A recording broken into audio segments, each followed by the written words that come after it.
The magic നോവലിലേക്ക് സ്വാഗതം. Himalaya brothers part 4. നിങ്ങൾ ആരാ? ചുമലിൽ പിടിച്ച കൈ തട്ടി മാറ്റിക്കൊണ്ട് റീന ദേഷ്യപ്പെട്ടു. അവളുടെ കയ്യിൽ നിന്ന് പുസ്തകം താഴെ വീണു. വിക്രമൻ അവളുടെ ചുമലിനു മുകളിലൂടെ വീടിനകത്തേക്ക് നോക്കുകയായിരുന്നു. കണ്ണുകൾ തെരഞ്ഞത് അവളുടെ സഹോദരൻ സക്കറിയയാണ്. നിങ്ങൾക്ക് എന്താ വേണ്ടത്? റീന മുറ്റത്ത് എന്തിനും തയ്യാറായെന്ന മട്ടിൽ നിൽക്കുന്ന രണ്ട് ചെറുപ്പക്കാരുടെ മുഖത്തു നിന്നും കണ്ണുകൾ എടുത്ത് വിക്രമനെ നോക്കി. ഞാൻ സക്കറിയെ കാണാനാണ് വന്നത്, വിക്രമൻ പറഞ്ഞു.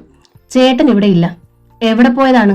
ഞങ്ങൾക്കറിയില്ല, വരണ സമയമായില്ല, റീന അനിഷ്ടത്തോടെ പറഞ്ഞു. അയാൾ വരുന്ന സമയം എപ്പോഴാണ്? ചിലപ്പോൾ സന്ധ്യയാകും. അതുവരെ എന്ത് ജോലിയാണ്? എന്ത് ജോലിയും ചെയ്യും. ചേട്ടനാണ് ഈ കുടുംബം നോക്കുന്നത്. നിങ്ങൾ ആരാണെന്ന് പറഞ്ഞില്ലല്ലോ. അവളുടെ കൂസലില്ലായ്മ വിക്രമന് ഇഷ്ടപ്പെട്ടു. വാച്ചർ സലീമിന്റെ മകൾ നസീമ അല്പം കൂടി വളർന്നതുപോലെയുണ്ട്. സുന്ദരി. വല്ലാത്തൊരു കാന്തശക്തിയുണ്ട് റീനയുടെ കണ്ണുകൾക്ക്. അകത്തെ മുറിയിൽ നിന്ന് കുര്യാക്കോസിന്റെ ചുമ കേട്ടു. തുടർന്ന് ആരാ മോളെ അതെന്ന ചോദ്യവും. റീന മറുപടി പറയുന്നതിന് മുമ്പ് അവളുടെ അമ്മ മറിയം വാതിക്കലെത്തി. ജീവിത ക്ലേശങ്ങൾ കൊണ്ട് ക്ഷീണിച്ച മുഖമാണ് അവരുടേത്. അവർ വിക്രമനെയും കൂടുള്ളവരെയും നോക്കി. പരിചയമുള്ളവരല്ല. സക്കറിയയുടെ അമ്മയല്ലേ? എനിക്കറിയാം, വിക്രമൻ പുഞ്ചിരിച്ചു. എനിക്ക് മനസ്സിലായില്ലല്ലോ. മറിയത്തിന് അന്താളിപ്പായി. ഞാൻ വിക്രമൻ. ഞങ്ങളുടെയാണ് ഹിമാലയ ബിസിനസ് ഗ്രൂപ്പ്. ഹിമാലയ എന്ന് കേട്ടിട്ടുണ്ടോ? മറിയം ആലോചിച്ചു. അത് വലിയ സ്ഥാപനമല്ലേ? കണ്ണൂരും കാസർകോട്ടും ഒക്കെ ഓഫീസുള്ളത്, റീന പറഞ്ഞു. അതെ, അത് തന്നെ. സക്രിയയ്ക്ക് അവിടെ ഒരു ജോലി കൊടുക്കാനാണ് ഞാൻ വന്നത്. അത് കേട്ട് റീനയും മറിയയും മിഴിച്ചു നിന്നു. വെറുതെ ഒരു ജോലിയല്ല, 10,000 രൂപയ്ക്ക് മുകളിൽ മാസ ശമ്പളം. പിന്നെ റീനയെ പഠിപ്പിക്കാൻ അയാൾ വിഷമിക്കേണ്ട. അമ്മ കൂലിപ്പണിക്ക് പോകണ്ട. പപ്പയ്ക്ക് മരുന്ന് വാങ്ങാൻ വിഷമിക്കേണ്ട. തങ്ങളെപ്പറ്റി എല്ലാ കാര്യങ്ങളും അയാൾക്ക് അറിയാമെന്ന് മറിയത്തിന് മനസ്സിലായി. റീനയ്ക്ക് ആദ്യം അയാളോടുണ്ടായിരുന്ന ദേഷ്യം കുറഞ്ഞു. കേറിയിരിക്കും സാറേ, മോൻ ഇവിടെ ഇല്ലല്ലോ. മറിയം വിക്രമനെ സ്വീകരിച്ചിരുത്താനുള്ള തയ്യാറെടുപ്പിലായി. വേണ്ട, ഇരിക്കാനൊന്നും നേരമില്ല. സക്കറിയ വന്നാലുടനെ എന്നെ കാണാൻ പറയണം. ഈ നമ്പറിൽ വിളിക്കണം, ഒട്ടും താമസിക്കരുത്. റീന താഴെ നിന്നെടുത്ത പുസ്തകത്തിന്റെ പുറത്ത് വിക്രമൻ നമ്പർ എഴുതി കൊടുത്തു. വന്നാലുടനെ വിളിക്കാൻ പറയാം സാറേ, മറിയ പറഞ്ഞു. കാറിൽ കയറാൻ തുടങ്ങുമ്പോൾ വിക്രമൻ തിരിഞ്ഞ് റീനയെ നോക്കി.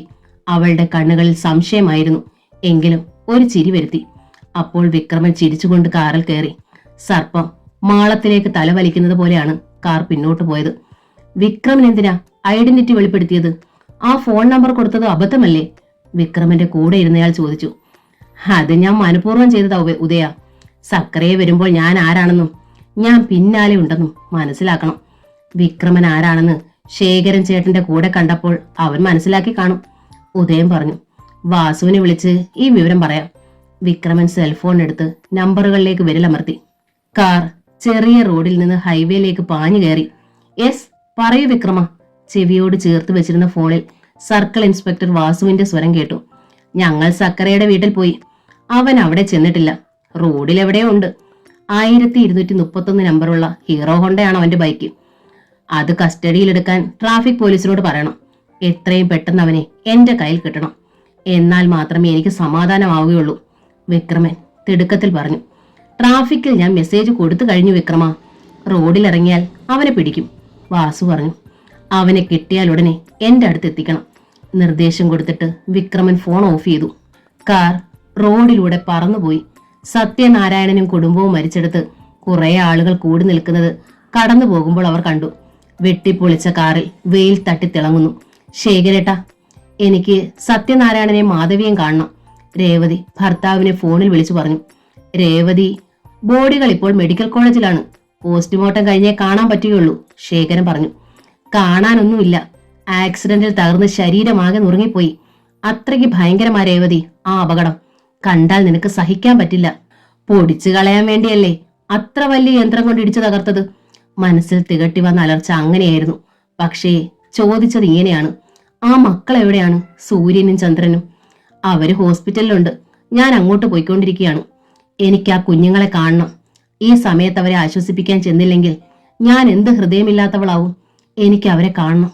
അവരെങ്കിലും രക്ഷപ്പെട്ടല്ലോ ഈശ്വര. രേവതി കരഞ്ഞുപോയി. അവർ ഫോൺ വെച്ചിട്ട് അടുത്തു നിന്ന് ശാന്തിയെ നോക്കി. മോളെ, അമ്മ ഹോസ്പിറ്റലിൽ പോവാ. മാധവിയെയും സത്യം ചേട്ടനെ എനിക്ക് കാണണം. ഞാനും വരുന്നമ്മേ, ശാന്തി പറഞ്ഞു. ഇന്ന് രാവിലെയും ഗീത എന്നെ വിളിച്ച് മൂകാംബികയ്ക്ക് പോകുന്ന കാര്യം പറഞ്ഞതാ. കൂടെ ചെല്ലാൻ ക്ഷണിച്ചതും കൂടിയാ.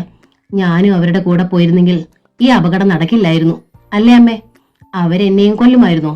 നമ്മളത് അറിഞ്ഞതായി മോൾ ആരോടും പറയരുത്. ഇത്രയും ക്രൂരതയുള്ളവര് നമ്മളെയും കൊല്ലാൻ മടിക്കൂല. രേവതി മകളെ താക്കീത് ചെയ്തു. എനിക്കറിയാമേ. ശാന്തി കണ്ണുകൾ പുറം കൈകൊണ്ട് തുടച്ചു. മെഡിക്കൽ കോളേജിലെ മോർച്ചറിയുടെ പരിസരത്ത് വൻ ജനാവലി ഉണ്ടായിരുന്നു. സത്യനാരായണനും കുടുംബവും അപകടത്തിൽപ്പെട്ട് മരിച്ചതറിഞ്ഞ് ധാരാളം പേർ ഹോസ്പിറ്റലിലേക്ക് എത്തിക്കൊണ്ടിരുന്നു. സത്യനാരായണന് എത്രയധികം ജനസമിതി ഉണ്ടെന്ന് ശേഖരൻ വിചാരിച്ചില്ല. സഹായം ചോദിച്ചു വരുന്നവരെ ആരെയും അയാൾ വെറും കൈയോടെ വിടുമായിരുന്നില്ല. ഭർത്താവിനേക്കാൾ സ്നേഹവും ദീനാനുകമ്പയും ഉള്ളവളാണ് മാധവി. മരിക്കുമ്പോഴാണ് മനുഷ്യന്റെ വില അറിയുന്നതെന്ന് ശേഖരന് തോന്നി. ആളുകളെ നിയന്ത്രിക്കാനായി കമ്മീഷണറും അസിസ്റ്റന്റ് കമ്മീഷണറും എത്തിയിട്ടുണ്ട്. വിക്രമിന്റെ കാർ വന്ന് നിൽക്കുന്നത് കണ്ട് ശേഖരൻ അതിനടുത്തേക്ക് ചെന്നു. വിക്രമൻ ഇങ്ങ് വന്നേ. ശേഖരൻ ഡോർ തുറന്ന് അനുജനെ വിളിച്ചു. സക്കറിയ വീട്ടിലില്ല ഏട്ടാ. അവന്റെ ബൈക്ക് റോഡിൽ വെച്ച് പിടിക്കാൻ ഏർപ്പാട് ചെയ്തിട്ടുണ്ട്. റോഡിൽ ഇറങ്ങാതെ അവൻ ഒരിടത്തേക്കും പോകാൻ പറ്റില്ലല്ലോ, വിക്രമൻ പറഞ്ഞു. നീ വന്നേ, എനിക്ക് വേറൊരു കാര്യം പറയാനുണ്ട്, അടക്കി പറഞ്ഞുകൊണ്ട് ശേഖരൻ അയാളുടെ കൈ പിടിച്ച് കാറിന് മറവിലെ ഹോസ്പിറ്റലിന്റെ ഭിത്തിക്കടുത്തേക്ക് കൊണ്ടുപോയി. വിക്രമന് ഉത്കണ്ഠയായി. സക്കറിയേക്കാൾ വലിയ പ്രശ്നം എന്താണ്? പോലീസ് ജീപ്പിനടുത്ത് അസിസ്റ്റന്റ് കമ്മീഷണർ മുഹമ്മദ് തങ്ങളെ ശ്രദ്ധിക്കുന്നത് അയാൾ കണ്ടു. എല്ലാ തെളിവുകളും നശിപ്പിച്ചുകൊണ്ട് ആർക്കും ഒന്നാൻ ചെയ്യാൻ പറ്റില്ലെന്ന് പറയുന്നത് നേരാ വിക്രമ? സക്കറിയല്ലേ ചേട്ടാ ഒരു ദൃക്സാക്ഷി. അവനെ അങ്ങ് തട്ടിക്കളഞ്ഞാൽ തീരില്ലേ ആ പ്രശ്നം? വിക്രമൻ ചോദിച്ചു. അവനെ കൊന്നാൽ മാത്രം പ്രശ്നം തീരില്ലടാ. നെഞ്ചിലൊരു ഭാരം ഇരിക്കുന്നത് പോലെ ശേഖരൻ പറഞ്ഞു. അപകടം മണത്തതുപോലെ വിക്രമൻ ജ്യേഷ്ഠനെ തുറിച്ചു നോക്കി. സത്യനാരായണനെ കൊന്നത് നമ്മളാണെന്ന് രേവതി അറിഞ്ഞു. എങ്ങനെ? വിക്രമൻ ഞെട്ടി. ആര് പറഞ്ഞു? ആ പൊക്ലൈനറിലെ ചോര കഴുകുന്നത് കണ്ട് രേവതിയും ശാന്തിമോളും അവിടേക്ക് ചെന്നു. അപ്പോൾ നിലത്ത് കിടന്ന കൈ അവര് കണ്ടു. അത് മാധവിയുടേതായിരുന്നു. എങ്ങനെയോ അത് ഒടിഞ്ഞു തൂങ്ങി കുടുങ്ങിക്കിടന്നതാണ്. അപ്പോഴത് പോയ വഴിക്ക് വേറെ ആരെങ്കിലും കണ്ടിട്ടുണ്ടാവില്ലേ? വിക്രമൻ പെട്ടെന്ന് ചോദിച്ചു. ഉണ്ടാവും. ആരൊക്കെ കണ്ടെന്ന് ആർക്കറിയാം? കാർ അടിച്ചു തകർത്ത ശേഷം ആ യന്ത്രം ഒളിപ്പിക്കാൻ ശ്രമിക്കുന്നതിനിടയിൽ അതൊന്നും ശ്രദ്ധിച്ചില്ല. ഞങ്ങളാരും കണ്ടുമില്ല. ചേട്ടത്തി ഇത് അറിഞ്ഞെന്ന് ആരാ പറഞ്ഞത്? കൊണ്ടാട്ടി ഹംസ. അവനാ കൈ എവിടെ പൊതിഞ്ഞു വെച്ചിരിക്കുന്നത്. നാശം. വിക്രമൻ കൈകൾ കൂട്ടിത്തിരുമി. ഇങ്ങോട്ട് വരണ്ടെന്ന് പറഞ്ഞിട്ടും സത്യനാരായണന്റെ മക്കളെ കാണണമെന്ന് പറഞ്ഞ് രേവതി പുറപ്പെട്ടിരിക്കുകയാണ്. സൂര്യനെയും ചന്ദ്രനെയും കാണുമ്പോൾ അവൾ നിയന്ത്രണം വിട്ട് വല്ലതും പറഞ്ഞു പോകുമോ എന്നാണ് എന്റെ പേടി, ശേഖരൻ പറഞ്ഞു. വിക്രമന്റെ മുഖത്തു നിന്ന് രക്തം വാർന്നു പോയതുപോലെ വിളറി. സത്യത്തിൽ വിക്രമന് ഭയം തോന്നിയത് അപ്പോഴാണ്. സക്കറിയെ അവസാനിപ്പിച്ചതുകൊണ്ട് പ്രശ്നം തീരുന്നില്ല. അയാൾ വിയർത്തുപോയി. വീട്ടിൽ വന്നപ്പോൾ തന്നെ സക്കറിയ വിവരം അറിഞ്ഞു. ഹിമാലയ ശേഖറിന്റെ അനുജൻ വിക്രമനാണ് സത്യനാരായണനെ കൊന്നതെന്ന് സക്കറിയ തിരിച്ചറിഞ്ഞു കഴിഞ്ഞിരുന്നു. സൂര്യന്റെയും ചന്ദ്രന്റെയും അച്ഛന്റെയും അവർ പ്ലാൻ ചെയ്ത് കൊല്ലുകയായിരുന്നു. അതിന്റെ ഒരേ ഒരു ദൃക്സാക്ഷി താനാണ്. കോളേജിലെ തന്റെ അവസാന വർഷത്തിലാണ് പ്രീ ഡിഗ്രിക്കാരനായ സൂര്യനാരായണനെ പരിചയപ്പെടുന്നത്. വോളിബോൾ കോർട്ടിൽ വെച്ചായിരുന്നു പരിചയം. സൂര്യ തന്നെ പോലെ നല്ല വോളിബോൾ പ്ലെയറാണ്. താൻ കോളേജ് വിട്ടിട്ടും ആ അടുപ്പം തുടരുന്നുണ്ട്. ചന്ദ്രനുമായി അടുപ്പമുണ്ടായതും അങ്ങനെയാണ്. സക്രിയ ചേട്ടാ എന്ന് വിളിക്കുന്നവർ തനിക്ക് ഇല്ലാതെ പോയ 2 അനുജന്മാരെ സക്രിയക്ക് ഓർമ്മ വരും. ആ അനുജന്മാരുടെ അച്ഛനെയാണ് കൊന്നിരിക്കുന്നത്. അതൊരു ആക്സിഡന്റ് ആണെന്നും ഇടിച്ച വാഹനം നിർത്താതെ പോയെന്നുമാണ് അവർ കരുതുന്നത്. അച്ഛനെ വിക്രമൻ കൊന്നതാണെന്നും താൻ എന്ത് കണ്ടെന്നും പറഞ്ഞാൽ സൂര്യന്റെ പ്രതികരണം എന്തായിരിക്കും? അവനത് താങ്ങാൻ കഴിയുമോ? വല്ലാത്തൊരു പ്രതിസന്ധിയിലായിരുന്നു സക്കറിയ. സത്യനാരായണന്റെ ശിരസിൽ വിക്രമൻ കൂടം കൊണ്ടടിച്ചത് ചോരയിൽ തീ പടരുന്ന ഓർമ്മയാണ്. താൻ അവിടെ വന്ന് ദൃക്സാക്ഷിയായത് ഏത് നിമിഷത്തിലാണ് ദൈവമേ? അതിന്റെ അനന്തരഫലങ്ങൾ എന്തൊക്കെയാണ്? വിക്രമൻ തന്നെ അന്വേഷിച്ചു വന്നിരിക്കുന്നു. തന്റെ കുടുംബത്തെ മുഴുവൻ രക്ഷപ്പെടുത്തുന്ന രീതിയിൽ ഒരു ഓഫറാണ് കൊടുത്തിരിക്കുന്നത്.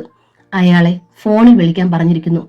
ഒരു മടിയുമില്ലാതെ ആ കൂട്ടക്കൊല നടത്തിയ വിക്രമൻ തന്നെ ശമ്പളം തന്ന് കൂടെ നിർത്തുമോ?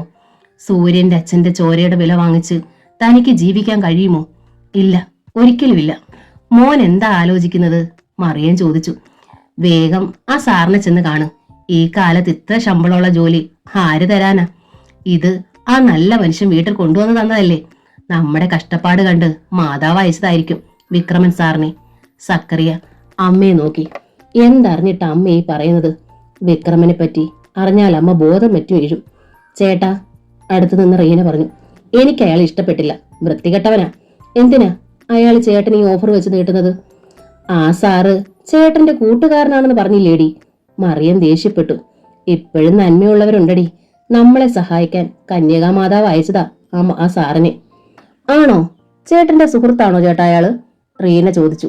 ഇനി തർക്കമൊന്നും വേണ്ട, സക്രിയ പെട്ടെന്ന് പറഞ്ഞു. ഞാൻ പോയി അയാളെ കണ്ടിട്ട് വരാം. അമ്മയോടും സഹോദരിയോടും സംസാരിക്കാൻ നിൽക്കാതെ അയാൾ ബൈക്കിൽ കയറി ഓടിച്ചുപോയി. വിക്രമനെ വിളിക്കണോ അതോ നേരിൽ കാണണോ?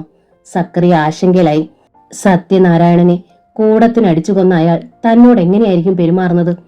പിന്നാലെ വരുന്ന ബൈക്ക് റിയർ വ്യൂ മിററിൽ സക്രിയെ കണ്ടു. പെട്ടെന്ന് അത് സ്പീഡ് കൂട്ടി അയാളോടൊപ്പം എത്തി. വെളുത്ത ബുള്ളറ്റ്. ഒരു ട്രാഫിക് പോലീസുകാരനാണ് അത് ഓടിക്കുന്നത്. നിങ്ങൾ ബൈക്ക് എവിടെ നിർത്ത്? പോലീസുകാരൻ ഉച്ചത്തിൽ പറഞ്ഞു. എന്താ കാര്യം? സക്കറിയ ചോദിച്ചു.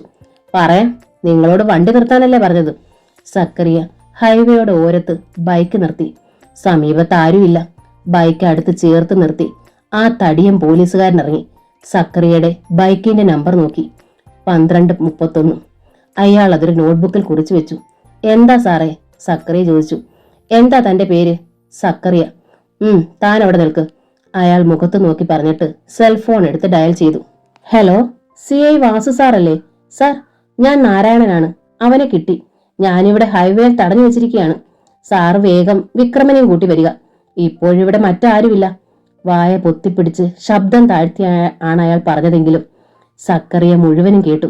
കാലിനടിയിൽ നിന്നൊരു മരവിപ്പ് തല വരെ പാഞ്ഞുപോയി. വിക്രമൻ എല്ലായിടത്തും വല വിരിച്ചിരിക്കുന്നു. ആ വലയിൽ താൻ കുടുങ്ങി. മെഡിക്കൽ കോളേജിന് മുന്നിൽ നിൽക്കുകയായിരുന്ന CI വാസു സെൽഫോൺ ചെവിയോട് ചേർത്ത് പിടിച്ചുകൊണ്ട് വിക്രമന്റെ അടുത്തേക്ക് ചെന്നു. അയാൾ ശേഖറിനോട് സംസാരിക്കുകയായിരുന്നു.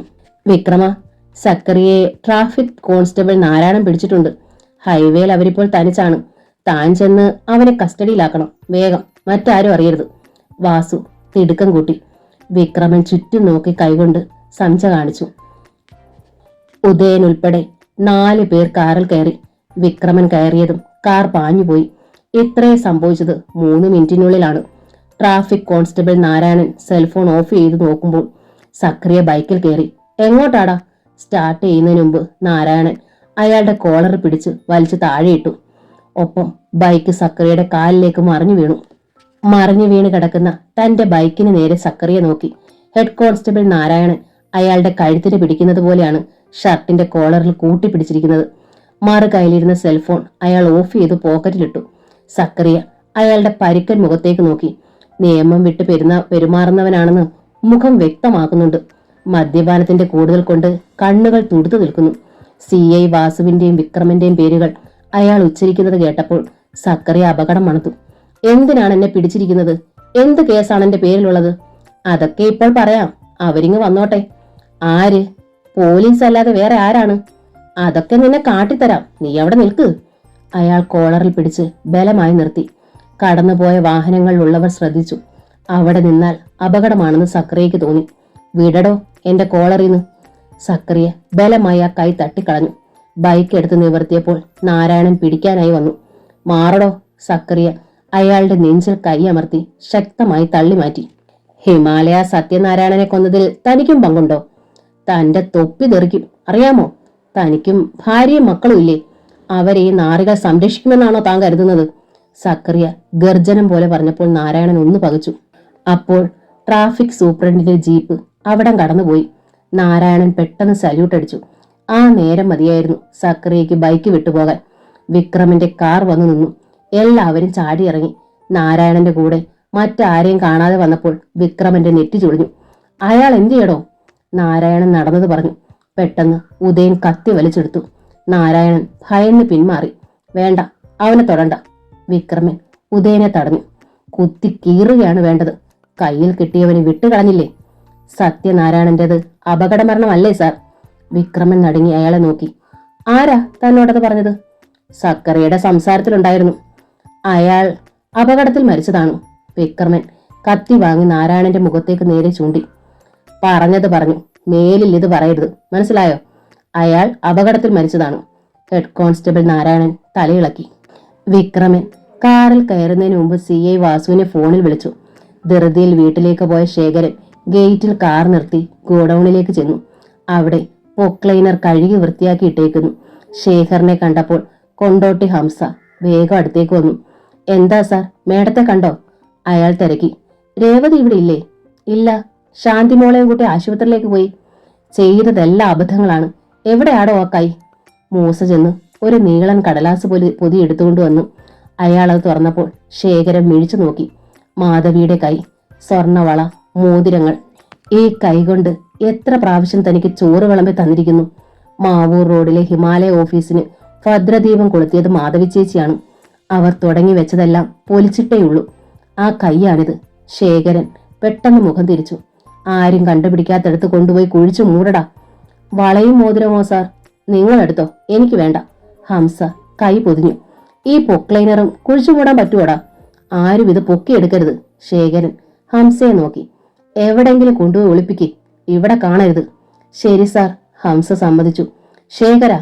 മാധവിയുടെ പതിഞ്ഞ ശബ്ദം കാതിന് പിന്നിൽ നിന്ന് കേട്ട ശേഖരൻ തിരിഞ്ഞു നോക്കി. ആരുമില്ല. പക്ഷേ അവരുടെ ഗന്ധം വായുവിലുള്ളതുപോലെ.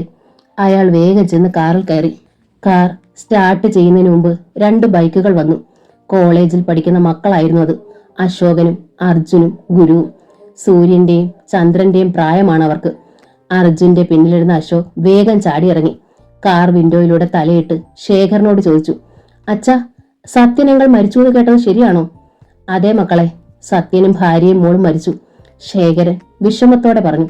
അപ്പോൾ ഇനി ഹിമാലയ ഗ്രൂപ്പ് നമ്മുടേതാവുമല്ലോ അച്ഛാ? അർജുൻ ബൈക്കിലിരുന്ന് ചോദിച്ചു. അങ്കിൾ മരിച്ചു കിടക്കുമ്പോഴാണോടാ ഇങ്ങനെയൊക്കെ പറയുന്നത്? ശേഖരൻ ശാസിച്ചു. ബോഡി എവിടാണച്ചാ? ഞങ്ങളും വരട്ടെ? അശോകൻ തിരക്കി. ശവങ്ങൾ പോസ്റ്റ്മോർട്ടം ചെയ്തു കഴിഞ്ഞ് ഓഫീസിലേക്കും വീട്ടിലേക്കും കൊണ്ടുവരും. അപ്പോൾ മക്കൾക്ക് കാണാം. ഇപ്പോൾ അച്ഛന് കുറെ ജോലിയുണ്ട്. നിങ്ങൾ വീട്ടിലേക്ക് ചെല്ല്. അമ്മയും ശാന്തിയും ഹോസ്പിറ്റലിൽ പോയിരിക്കുകയാണ്. ശേഖരൻ കാർ വിട്ടു പോന്നു.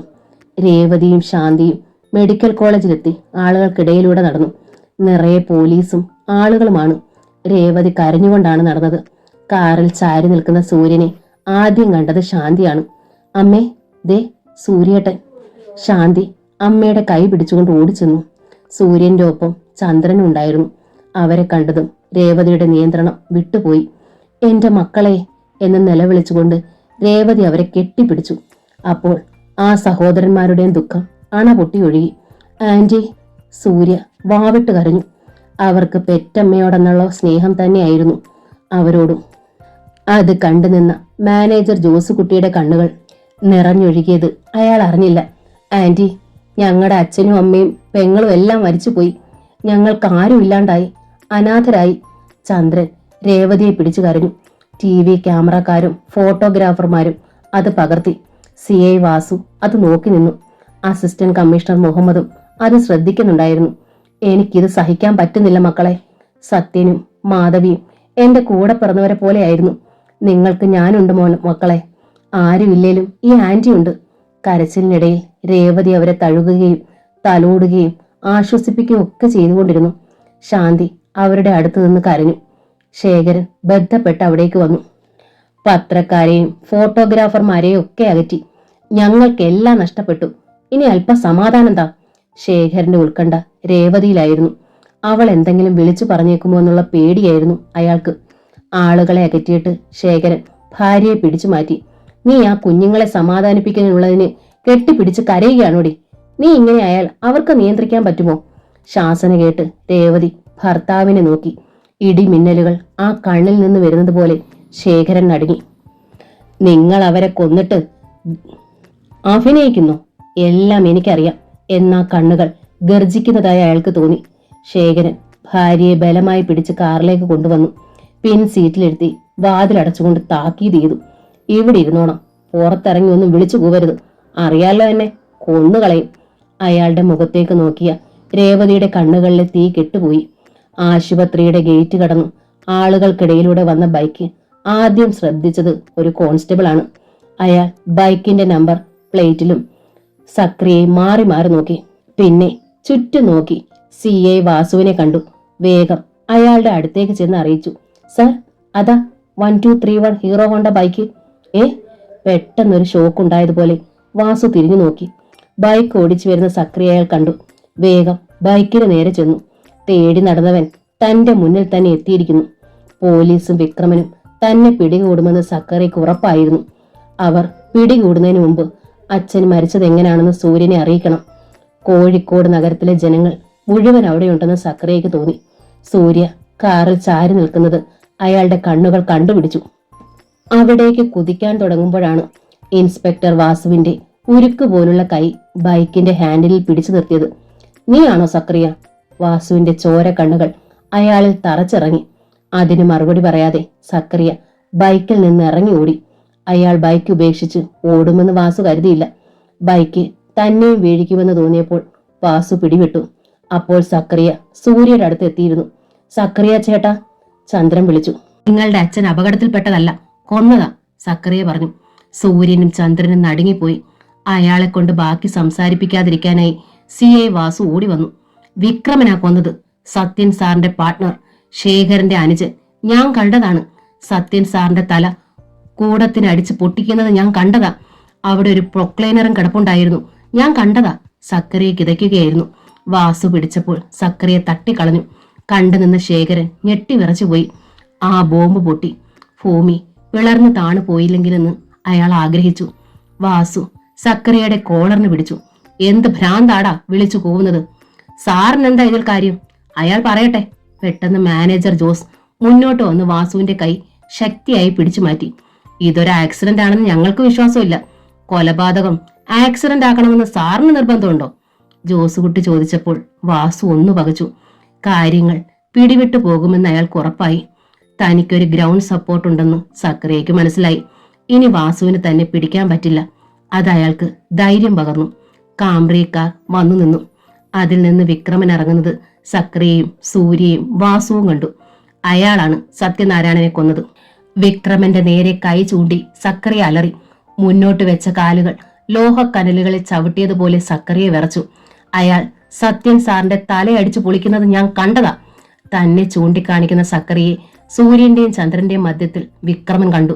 ഇവനെയാണ് താൻ തേടി നടന്നത്. വിക്രമൻ മുന്നോട്ട് കുതിച്ചു. അവനാണ് സത്യൻ സാറിനെ കൊന്നത്, സക്കറിയ പറഞ്ഞു. താൻ കൊലയാളിയാണെന്ന് എല്ലാവരും അറിഞ്ഞു. വിക്രമന് അത് സഹിക്കാൻ കഴിഞ്ഞില്ല. അയാളുടെ മുഖത്തും കണ്ണുകളിലും കോപം കത്തുന്നത് സക്കറിയ കണ്ടു. അയാളുടെ ധൈര്യമെല്ലാം പുകഞ്ഞുപോയി. ഒരു മനുഷ്യൻ ഇത്രയും കോപിച്ച ഭാവത്തിൽ കണ്ടിട്ടില്ല. CI വാസുവും സൂര്യനും ചന്ദ്രനും ജോസുകുട്ടിയും എല്ലാം ഭയന്നുപോയി. ഉദയനോടൊപ്പമുള്ള ഗുണ്ടകൾ വിക്രമന്റെ പിന്നിൽ വന്നു നിന്നു. എന്താ സാറേ ചെയ്യേണ്ടത്? അവനെ അങ്ങ് തീർത്തേക്കാം. ജാക്കി പെട്ടെന്ന് അവിടെ എത്തി. വിക്രമന്റെ മുഖത്തെ പേശികൾ വിറച്ചു. ആ ഭാവം കണ്ട ശേഖരനും ഭയന്നുപോയി. അവന്റെ കയ്യിൽ തോക്കുണ്ടെങ്കിൽ ആ ക്ഷണം സക്കറിയെ വെടിവെച്ച് വീഴ്ത്തുമെന്ന് ഉറപ്പാണ്.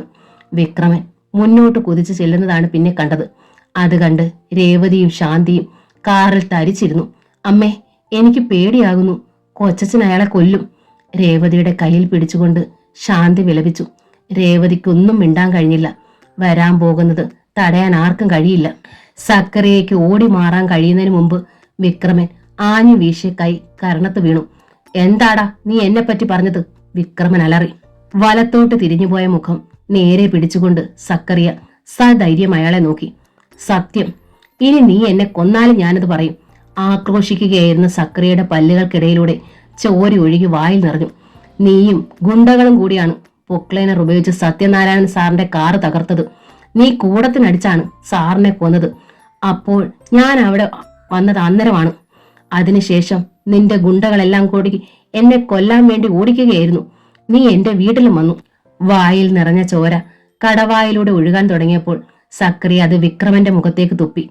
അയാളുടെ മുഖത്തും വസ്ത്രങ്ങളിലുമെല്ലാം ചോര കുഴമ്പ് വീണു. മാനേജർ ജോസുകുട്ടി സൂര്യനെയും ചന്ദ്രനെയും നോക്കി. സൂര്യനും ചന്ദ്രനും എന്റെ അനിയന്മാരെ പോലെയാണ്. അവരുടെ അച്ഛന്റെ അമ്മയുടെയും അപകട മരണമാണെന്ന് തെറ്റിദ്ധരിപ്പിച്ച് ശവമടക്കിയാൽ അവരുടെ ആത്മാവ് പോലും പൊറുക്കൂല. അതിവരെ അറിയിക്കാനാണ് ഞാൻ വന്നത്. ഇനി നീ എന്നെ കൊന്നാലും എനിക്കൊരു പ്രശ്നവുമില്ല. കൊല്ലും നിന്നെ ഞാൻ. വിക്രമൻ അയാളുടെ കോളറിന് പിടിച്ചു ഞെരിച്ചു. ഗുണ്ടകൾ പിന്നാലെ വന്ന് നിരന്നു കഴിഞ്ഞിരുന്നു. കാച്ചിക്കളയട്ടെ വിക്രമാവനെ, ഞാൻ ജയിലിൽ പോയിക്കോളാം. പിന്നിൽ നിന്ന് ജാക്കി മുന്നോട്ട് വന്ന് കത്തിയെടുത്തു. സക്കറിയ ചേട്ടനെ തൊടരുത്. ചന്ദ്രൻ ഒരലർച്ചയോടെ മുന്നോട്ട് വന്നു. ഒറ്റ തട്ടിന് വിക്രമന്റെ കൈ സക്കറിയയുടെ കോളറിൽ നിന്ന് തെറിപ്പിച്ചു കളഞ്ഞു. വിക്രമൻ അത് തീരെ പ്രതീക്ഷിച്ചില്ല. നീയാ അത് ചെയ്തതെന്ന് ഞങ്ങൾക്കറിയാം. നീ നിന്റെ ചേട്ടനുമല്ലാതെ ഞങ്ങളുടെ അച്ഛനെ ആരും കൊല്ലൂല. വിക്രമനെ പിടിച്ചുകൊണ്ടും പോയി രംഗം തണുപ്പിക്കാൻ വേണ്ടി വന്ന ശേഖരൻ നടുങ്ങി നിന്നു. ചന്ദ്രൻ അയാളുടെ നേരെ കൈ ചൂണ്ടി.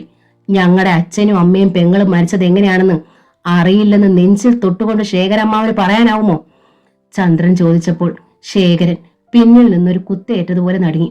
എന്താടാ ചെറുക്കാൻ നീ പറഞ്ഞത്? വിക്രമൻ ചന്ദ്രനെ കൈ വീശി അടിച്ചു. അടി വീഴുന്നതിന് മുമ്പ് സൂര്യ തടഞ്ഞു നിർത്തി. എന്റെ അനിയനെ തൊട്ടാൽ ഈ കൈ ഞാൻ വെട്ടും. ഇനി എനിക്ക് ഒന്നും നോക്കാനില്ല. ഞങ്ങളെയും കൂടി അങ്ങ് കൊല്ലാൻ മേലായിരുന്നോടാ നിനക്ക്. ഇനി ഞങ്ങൾക്കൊന്നും നോക്കാനില്ല. അച്ഛനും അമ്മയും ഇല്ലാതെ ഞങ്ങൾ എന്തിനാ ജീവിച്ചിരിക്കുന്നത്? നിന്റെ ഈ കയ്യിൽ എന്റെ അച്ഛന്റെ അമ്മയുടെയും ചോരയില്ലേടാ. വിക്രമൻ ഒരു നിമിഷത്തേക്ക് മിണ്ടിയില്ല. അത് കേട്ടു നിന്ന ശാന്തി അമ്മയുടെ തോളിലേക്ക് മുഖം ചേർത്ത് പൊട്ടിക്കരഞ്ഞു. രേവതിയും കരയുകയായിരുന്നു. ഇനി ജീവിക്കേണ്ടെന്ന് തന്നെ അവർക്ക് തോന്നി. TV ക്യാമറകൾ അതെല്ലാം പകർത്തിക്കൊണ്ടിരുന്നത് ആരും ശ്രദ്ധിച്ചില്ല.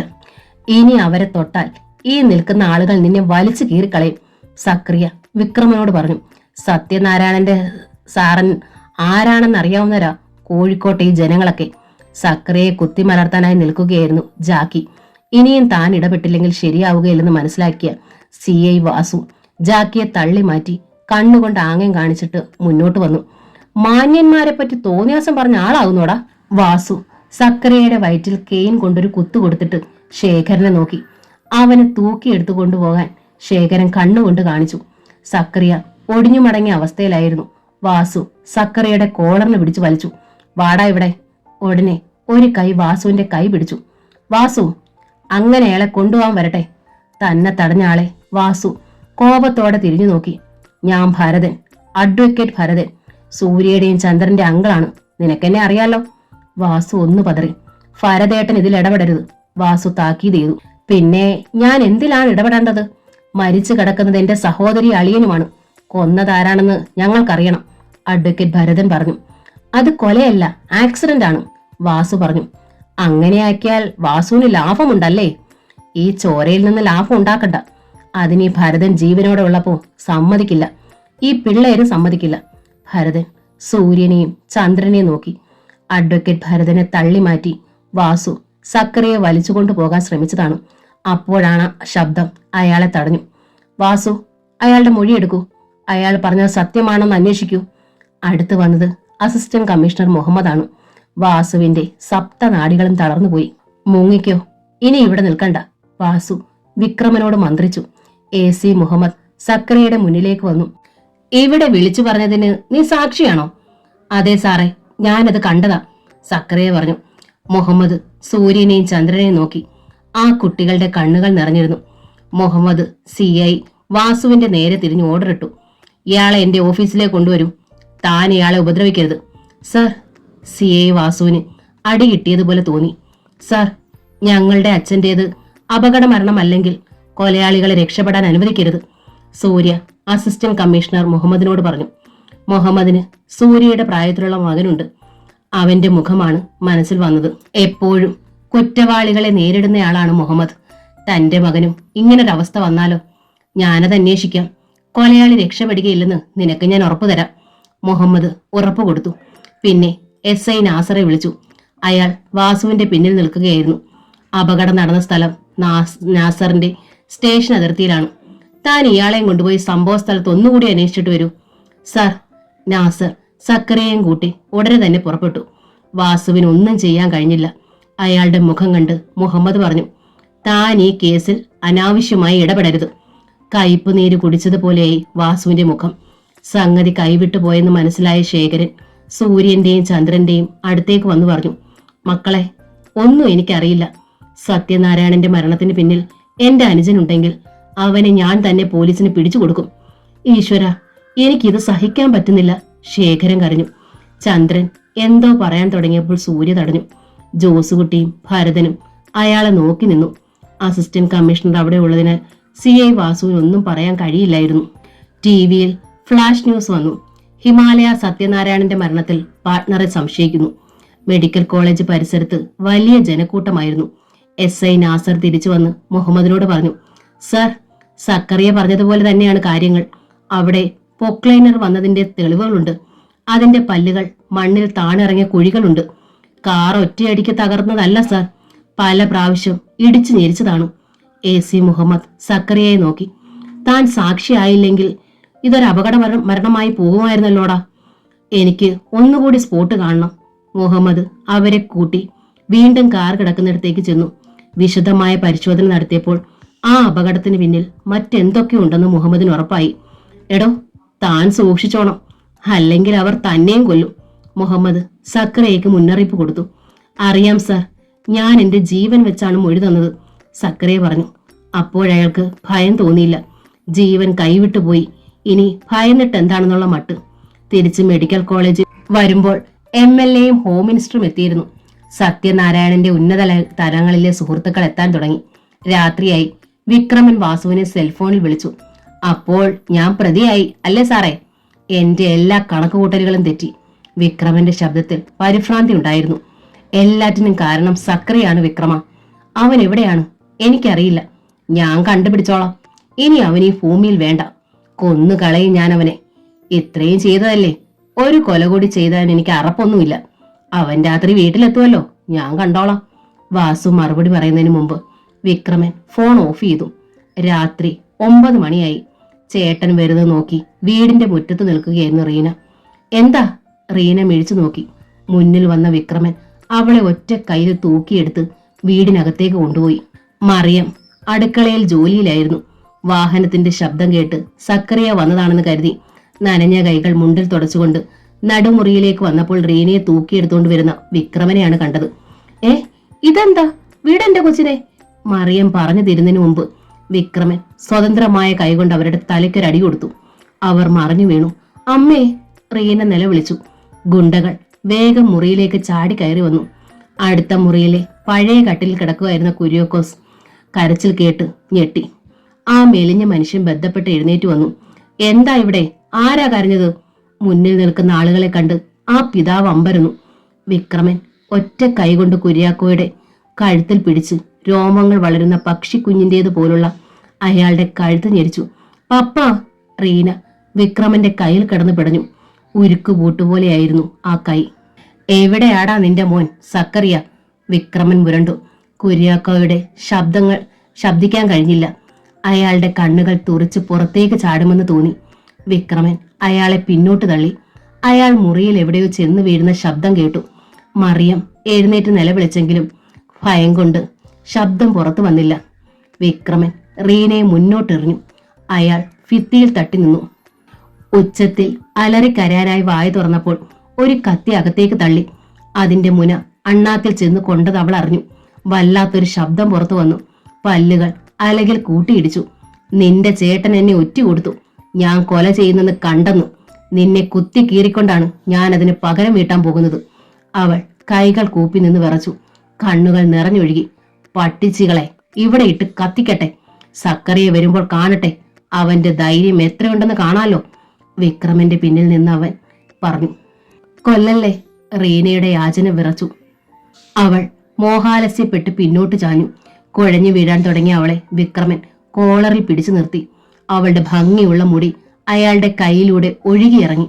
മുടിയുടെ ലോലസ്പർശനം അയാളുടെ ഭാവത്തിന് മാറ്റം വരുത്തി. അവളുടെ ഭംഗിയുള്ള മുഖവും അടഞ്ഞ കണ്ണുകളും അല്പം നനവുള്ള നേർത്ത ചുവപ്പ് രാശിയുള്ള ചുണ്ടുകളും അയാളെ വികാരം കൊള്ളിച്ചു. ആ ചുണ്ടുകളിൽ ആരും ചുംബിച്ചിട്ടില്ല. അയാൾ കത്തിമുന കൊണ്ട് കീഴ്ചുണ്ടു വിടർത്തി. മുത്തുപോലുള്ള പല്ലുകൾ. പിന്നിൽ നിന്ന് ഗുണ്ടകൾ ആരോ സീൽക്കാരം പുറപ്പെടുവിച്ചത് വിക്രമൻ കേട്ടു.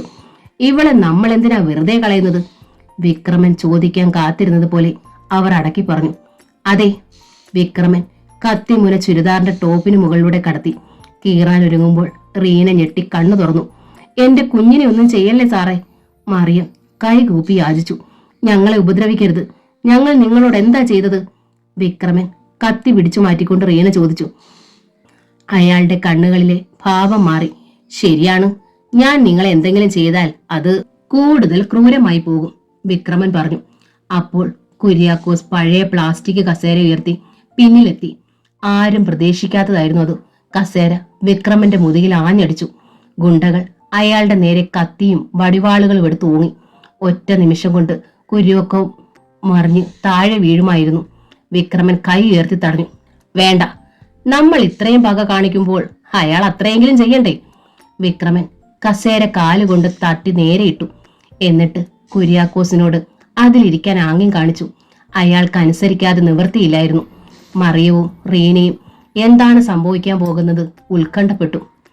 നിങ്ങളെ ഞാൻ വെറുതെ വിടുന്നു, പക്ഷേ സക്കറിയെ ഞാൻ കൊല്ലും. അവനിവിടെ വരാതിരിക്കാൻ പറ്റില്ലല്ലോ. അവൻ വരുന്നത് വരെ എന്റെ ആളുകൾ ഇവിടെ കാത്തിരിക്കും. അവന്റെ കഥ തീർത്തിട്ടേ ഇവര് പോകൂ. വിക്രമൻ പറഞ്ഞു. എന്റെ മോനെ കൊല്ലരുത്. അവനല്ലാതെ വേറെ ആരും ഈ കുടുംബത്തിന് തുണയില്ല. കുര്യാക്കോസ് ദുർബലമായി പറഞ്ഞു. അയാളുടെ കണ്ണുകൾ നിറഞ്ഞൊഴുകുകയായിരുന്നു. ഒരു പാവ അപ്പന്റെ അപേക്ഷയാണിത്. നിങ്ങൾക്കും അപ്പനും അമ്മയും പെങ്ങന്മാരും ഒക്കെ ഇല്ലേ? വിക്രമൻ കത്തിമുന ചുണ്ടിൽ വെച്ച് താക്കീത് നൽകി. ഇനി മിണ്ടരുത്. ഞങ്ങൾ ഇവിടെ വന്നെന്നോ ഞങ്ങളാണിത് ചെയ്തതെന്നും ആരോടും പറയരുത്. ഇവിടെ അലമുറയിടരുത്. മറിച്ചെന്തെങ്കിലും ചെയ്താലുണ്ടല്ലോ. അയാൾ റീനയെ പിടിച്ച് മുന്നിലേക്ക് വലിച്ചു നിർത്തി. കുത്തി കീറിക്കളയും ഞാൻ ഇവളെ. എന്നെ കൊണ്ടത് ചെയ്യിക്കണോ? കുര്യാക്കോയും മറിയവും മിണ്ടിയില്ല. വിക്രമൻ ആംഗ്യം കാണിച്ചു. ഗുണ്ടകൾ പുറത്തേക്കിറങ്ങി. റീനയെ കൈവയ്ക്കാൻ പറ്റാത്തതിൽ പലർക്കും ഇച്ഛാഭംഗമുണ്ടായിരുന്നു. അത്രയ്ക്ക് കിളിന്തു പെണ്ണല്ലേ കൈ നീട്ടിയാൽ തൊടാവുന്നത്ര അടുത്തു നിന്നത്. പക്ഷേ വിക്രമനെ ധിക്കരിച്ച് എന്തെങ്കിലും ചെയ്യാൻ ആർക്കും എളുപ്പമാവില്ല. വിക്രമൻ കാറിൽ കയറി പോകുമ്പോഴും വാഹനത്തിന്റെ ശബ്ദത്തെ തണുത്ത നിശബ്ദത വിഴുങ്ങുന്നതും ആ കുടുംബാംഗങ്ങൾ അറിഞ്ഞു. ചെറിയ ബൾബാണ് വരാന്തയിൽ കത്തുന്നത്. മുറ്റത്തിനരികിലെ ചെടികളുടെ മറപറ്റി ഗുണ്ടകൾ നിൽക്കുന്നത് അവർക്ക് കാണാം. തങ്ങളുടെ മകന്റെ ജീവൻ എടുക്കാൻ കാത്തു നിൽക്കുകയാണവർ. ഏതു സമയത്തും സക്കറിയ വരാം. കുര്യാക്കോസിന്റെ കരച്ചിലിന് ശബ്ദമുണ്ടായി. റീന അമ്മയെ കെട്ടിപ്പിടിച്ചു കരഞ്ഞു. ലോകത്തിൽ ഒരു മാതാപിതാക്കൾക്കും ഇങ്ങനൊരു ദുരന്തം ഉണ്ടായിട്ടില്ല. 1 മണിക്കൂറിലധികം കടന്നുപോയി. പെട്ടെന്ന് അവൾ ഞെട്ടി. ബൈക്കിന്റെ ശബ്ദം. സക്കറിയ വരുന്നു. ബൈക്കിന്റെ വെളിച്ചം അവർ കണ്ടു. മോൻ വരുന്നുണ്ടടി. കുര്യാക്കോസ് കരഞ്ഞു. മുറ്റത്ത് ഗുണ്ടകളെ ആരെയും കണ്ടില്ല. മറിയവും റീനയും പെടയുന്ന കണ്ണുകളാൽ അവരെ തെരഞ്ഞു. കാത്തിരുന്ന് മടുത്തിട്ട് അവർ പോയോ എന്ന് സംശയിച്ചു. ബൈക്ക് മുറ്റത്ത് വന്നു നിൽക്കുന്നതും ചേട്ടൻ എഞ്ചിൻ ഓഫ് ചെയ്ത് ഇറങ്ങുന്നതും റീന കണ്ടു. പെട്ടെന്ന് ഇലകൾക്കിടയിൽ ഒരു ചലനം. റീനയുടെ ഉള്ളുകാളി. ചേട്ടാ! അവൾ നിയന്ത്രണം വിട്ട് വരാന്തയിലേക്ക് ചാടി മുറ്റത്തേക്ക് ഓടിയിറങ്ങി. ചേട്ടാ, അവര് കൊല്ലു, ഓടിപ്പോയിക്കോ! റീന നിലവിളിച്ചുകൊണ്ട് സക്കറിയെ തള്ളി മാറ്റി. അന്താളിച്ചു പോയെങ്കിലും പെട്ടെന്ന് അയാൾക്ക് മനസ്സിലായി. ഓടി വന്ന് തന്നെ വളഞ്ഞ ഗുണ്ടകളെ അയാൾ കണ്ടു. അവരുടെ കയ്യിൽ കത്തികളും വടിവാളുകളും. 4 പേരുണ്ട്. ഇരുളും വെളിച്ചവും വീണ മുഖങ്ങൾ വ്യക്തമല്ല. എന്റെ ചേട്ടനെ തൊടരുത്. തൊടുന്നതിന് മുമ്പ് എന്നെ കൊല്ലണം, റീന അവരോട് പറഞ്ഞു. മറിയം വിറച്ചുകൊണ്ട് വാതിക്കൽ തല നീട്ടി. ജീവൻ വേണേൽ നീ മാറിക്കോ, അല്ലെങ്കിൽ അവന്റെ കൂടെ നിന്നെയും ഞങ്ങൾ വെട്ടിത്തള്ളും. ഒരുവൻ അലറിക്കൊണ്ട് സക്കറിയുടെ ശിരസിന് നേരെ വടിവാൾ വീശി. അയാൾ കുനിഞ്ഞതുകൊണ്ട് ലക്ഷ്യം തെറ്റി. അടുത്ത നിമിഷം സക്കറിയ ബൈക്കിലെ ബാഗിൽ നിന്ന് സൈക്കിൾ ചെയിൻ വലിച്ചെടുത്തു. സ്വയരക്ഷയ്ക്കായി അയാൾ കരുതിയിട്ടുള്ളതാണ്. നീ മാറിക്കോ മോളെ. അയാൾ റീനയെ തള്ളി മാറ്റിയിട്ട് ചെയിൻ വീശി. ലോഹങ്ങൾ കൂട്ടിമുട്ടി തീപ്പൊരിയുണ്ടായി. അതിനിടയിൽ സക്കറിയയുടെ അലർച്ച കേട്ടു. വെട്ടിപ്പൊളിച്ച ഒരുപാട് ചേട്ടന്റെ മുതുകിൽ കണ്ട് റീന അലറിക്കരഞ്ഞു. പെട്ടെന്ന് 4-5 വെട്ടുകളും കുത്തുകളും അയാൾക്ക് കിട്ടി. സൈക്കിൾ ചെയിൻ കൊണ്ടുള്ള വീശ് ദുർബലമായി. മകൻ കുഴഞ്ഞു വീഴുന്നത് കണ്ട് മറിയവും കുര്യാക്കോസും അലമുറയിട്ട് കരഞ്ഞു. അടുത്ത വീടുകളിൽ നിന്ന് ആളുകളുടെ ശബ്ദം കേട്ടു. സക്കറിയ എഴുന്നേറ്റാലുടനെ കുത്താനായി തയ്യാറെടുത്ത് നിൽക്കുകയായിരുന്നു ഗുണ്ടകൾ. അവരുടെ ആയുധങ്ങളിൽ നിന്ന് സഹോദരന്റെ ചോര ഒഴുകി ഇറങ്ങുന്നത് കണ്ട് റീന പ്രജ്ഞമറ്റവളെ പോലെ നിന്നു. പെട്ടെന്ന് ഒരു കാർ പാഞ്ഞു വന്നു നിന്നു. അതിൽ നിന്ന് 4-5 ആളുകൾ ചാടിയിറങ്ങി. അവരുടെ കയ്യിൽ ആയുധങ്ങളുണ്ടായിരുന്നു. ആരാടാ സക്കറിയ ചേട്ടനെ തൊട്ടത്? അലറിക്കൊണ്ട് അവിടേക്ക് ഓടി വന്നത് ചന്ദ്രനാരായണനാണ്. സക്കറിയയുടെ ചുറ്റും നിന്ന ഗുണ്ടകൾ പകച്ചു. ഇവരെ വിടരുത്, കൈയും കാലും വെട്ടിക്കളയും, ചന്ദ്രൻ കൂടെയുള്ളവരോട് നിർദ്ദേശിച്ചു. അവർ പടക്കുതിരകളെ പോലെ ഓടിയെടുത്തു. കുത്തും വെട്ടുമുണ്ടായി. പക്ഷേ പിടിച്ചു നിൽക്കാനാവാതെ വിക്രമിന്റെ ആളുകൾ ഓടിക്കളഞ്ഞു. അവരുടെ പിന്നാലെ ചെന്നെങ്കിലും 1-2 പേരെ വെട്ടാനല്ലാതെ വീഴിക്കാൻ കഴിഞ്ഞില്ല. ചന്ദ്ര! സക്കറിയ എഴുന്നേൽക്കാൻ ശ്രമിച്ചുകൊണ്ട് വിളിച്ചു. ഞാൻ പറഞ്ഞതല്ലേ തനിച്ചു വരണ്ടെന്ന്. എനിക്കറിയാമായിരുന്നു ഇങ്ങനെ സംഭവിക്കുമെന്ന്. അതുകൊണ്ടാ ഞാൻ പിന്നാലെ വന്നത്, ചന്ദ്രൻ പറഞ്ഞു. ചേട്ടാ! റീന സഹോദരനെ പിടിച്ചു. നമുക്ക് വേഗം ഹോസ്പിറ്റലിൽ എത്തിക്കണം. അവരയാളെ കാറിൽ എടുത്തു കിടത്തി. റീനയും കൂടെ കയറി. ചന്ദ്രന്റെ കൂടെ സക്കറിയയുടെ അടുത്തിരിക്കുമ്പോൾ പുതിയ കാറിലെ കുഷ്യലിലേക്ക് ചൂട് ചോര വാർന്നിറങ്ങി പടരുന്നത് അവൾ കണ്ടു. സക്കറിയ ഞരങ്ങിക്കൊണ്ടിരുന്നു. കാർ മൂളിപ്പായുകയായിരുന്നു. ഹോസ്പിറ്റൽ അടുക്കുകയാണ്. സക്കറിയ ചേട്ടൻ ഒന്നും സംഭവിക്കില്ല. ചന്ദ്രനാരായണനാണ് പറയുന്നത്. ധൈര്യമായിരിക്കെ. ചന്ദ്രൻ അയാളുടെ കയ്യിൽ പിടിച്ചുകൊണ്ട് കരുത്തു പകർന്നു. റീന പ്രതീക്ഷയോടെ ചന്ദ്രനെ നോക്കി. ആ കാർ ഹോസ്പിറ്റലിന്റെ കാഷ്വാലിറ്റിയിലേക്ക് പോകുന്നത് റോഡ് സൈഡിൽ കിടന്ന കാംറി കാറിലിരുന്ന് വിക്രമൻ കണ്ടു. പരാജയം സംഭവിച്ചതറിഞ്ഞ് അടികൊണ്ട മൂർഖനെ പോലെ ഇരിക്കുകയാണ് അയാൾ. സക്കറിയെ ഇവിടെ നിന്ന് കൊണ്ടുപോകുന്നത് പോസ്റ്റ്മോർട്ടം ചെയ്തിട്ടായിരിക്കണം. വിക്രമൻ കൂടെയുള്ളവരോട് കൽപ്പിച്ചു. കാറിലെ ഇരുട്ടിൽ നിന്ന് മൂളലുകൾ കേട്ടു. ഹിമാലയ ബ്രദേഴ്സ് എന്ന നോവലിന്റെ ഈ ഭാഗം ഇവിടെ പൂർണ്ണമാവുകയാണ്. അടുത്ത ഭാഗം ഉടൻ തന്നെ അപ്ലോഡ് ചെയ്യുന്നതായിരിക്കും. Thank you.